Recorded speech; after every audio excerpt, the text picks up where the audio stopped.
ಮಾವಿನಕಾಯಿ ಅಥವಾ mango pickle ಹೇಗೆ ಮಾಡೋದು ಅಂತ ನೋಡೋಣ. ಸಾಸಿವೆ, ಮಸ್ಟರ್ಡ್ ಸೀಡ್ಸ್ ಪುಡಿ ಮಾಡ್ಕೋಬೇಕು, ಹುರಿಯೋದೇನು ಬೇಡ. ಕಲ್ಲುಪ್ಪು ಅಥವಾ ರಾಕ್ ಸಾಲ್ಟ್, ಬೆಳ್ಳುಳ್ಳಿ ಅಥವಾ ಗಾರ್ಲಿಕ್,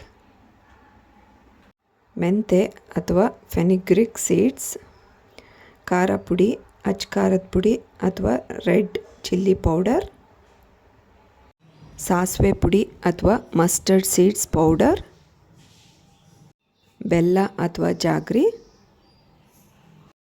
ಅರಿಶಿಣದ ಪುಡಿ ಅಥವಾ ಟರ್ಮರಿಕ್ ಪೌಡರ್. ಚೆನ್ನಾಗಿ ಮಿಕ್ಸ್ ಮಾಡ್ಕೋಬೇಕು. Mix well.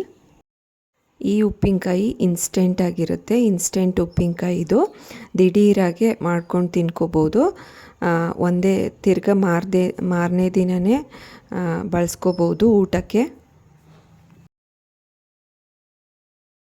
ಸ್ವಲ್ಪ ಇಂಗು, ಹಾಗೆ ಡೈರೆಕ್ಟಾಗಿ ಕುಕ್ಕಿಂಗ್ ಆಯಿಲನ್ನು ಹಾಕ್ತಾಯಿದ್ದೀನಿ, ಅಥವಾ ಬಿಸಿ ಮಾಡಾದರೂ ಹಾಕ್ಕೋಬೋದು.